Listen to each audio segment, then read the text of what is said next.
ini, sahabat pernah mendengar istilah politik divided, business united. Politik itu membelah, kalau bisnis menyatukan. Karena itu kita harus memahami politik agar selalu waspada tidak terbawa arus politik. Politik dengan memanfaatkan kekuatan geografi suatu negara namanya geopolitik. Baik membangun kekuatan politik dalam negeri maupun luar negerinya. Dengan melihat kekuatan tersebut, barulah negara tersebut kalau pemimpinnya visioner, berani, dan jago strategi bisa membuat negaranya berdaulat, kuat, disegani lawan, dicintai kawan. Venesia membuktikan posisi strategisnya untuk menjadikan negara kuat di abad pertengahan di Eropa dulu. Lalu itu hanya sebagai misal. Lalu negara yang pintar mengendalikan kekuatan laut dan darat wilayahnya, seperti halnya Turki dari zaman Ottoman hingga Erdogan saat ini, pintar memainkan kekuatan negaranya. Karena itu Turki menjadi negara besar. Singapura juga jago banget memanfaatkan kekuatan geografinya. Juga Israel di tengah musuhnya dunia Arab, dia memainkan kekuatan Eropa dan Amerika sebagai penyeimbang lawannya negara-negara Arab tersebut.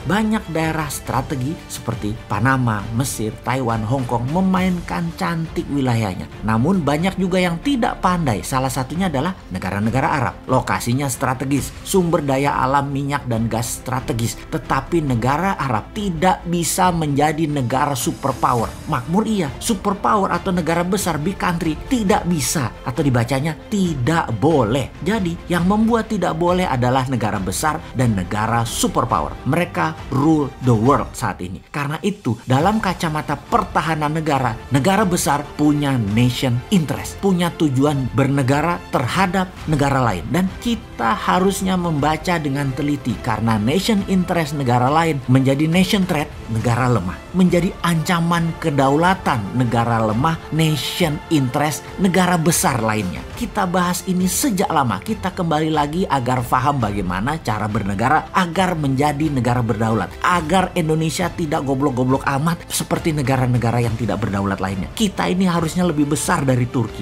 lebih besar dari Singapura, lebih besar dari negara-negara Eropa. Harusnya. Pertama, apa yang harus kita pelajari? Pertama, kita pelajari nation interest setiap negara yang berhubungan dengan Indonesia. Paling besar itu siapa? Maka kalau kita ambil top 3, mereka adalah negara Singapura, Tiongkok, dan Amerika. Tiongkok punya banyak agenda. Satu, karena penduduknya besar. 1,5 miliar manusia yang harus dikasih makan, dikasih sarana kesehatan, dikasih sarana lainnya. Kedua, Amerika yang lapar dengan kekayaan atau pemuja materialisme dan kekuasaan. Terakhir, Singapura yang sesungguhnya tidak ingin mencaplok, tapi ingin hidup damai makmur dengan menggunakan strategi semua teman. Namun tersering mengambil keuntungan terbanyak ya Singapura itu. Buktinya harta terbanyak di ASEAN ada di Singapura. Orang Indonesia juga kalau kaya juga taruh uangnya di Singapura. Kembali ke asalnya. Nation interest Tiongkok nih ya, agar banyak negara suka dengan Tiongkok adalah pertama dengan banyaknya giving, banyak memberi. Kemudian negara yang ditarget dikampanyekan bagusnya Tiongkok, dipropaganda, dan media setempat di negara tersebut dibayar kalau perlu, lengkap dengan buzzer-buzzernya. Bisa ribuan orang berada di sebuah negara hanya membuzzer kecanggihan Tiongkok lewat konten sosmed seperti IG, WA, lewat TikTok,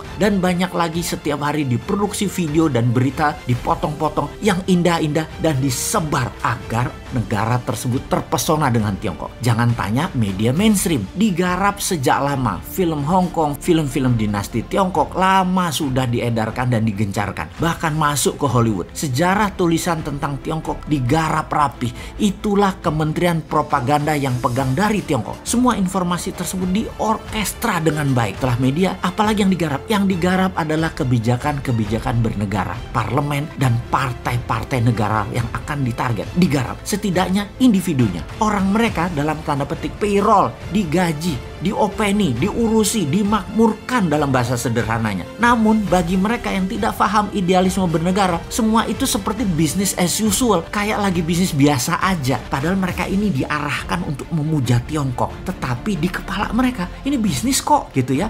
Karena pendekatan yang dipakai dalam menjalankan strategi Tiongkok adalah menggunakan economic approach. Karena itu pejabat nggak kerasa, rakyat banyak yang nggak kerasa dikuras, padahal hartanya dalam jangka panjang akan musnah itu aset bernegara di Indonesia. Sungguh, Tiongkok itu butuh sumber daya alam suatu negara. Dia akan sikat dengan berbagai cara. Dan terakhir biasanya adalah dengan membangun aliansi kepada banyak pemimpin daerah dan pemimpin pusat di mana mereka ikut bermain. Modali mereka, kalau perlu menangkan mereka agar dapat jabatan tersebut. Semua terorkestra rapih, perlahan, jangka panjang sehingga tidak terasa. Jangankan tidak paham, yang paham pun bisa terlena karena halusnya propaganda dan cara mereka bermain. Tahu-tahu aset negara habis saja. Setelah itu kita dilepeh deh. Ibarat lonte sudah habis dipakai ya ditinggal.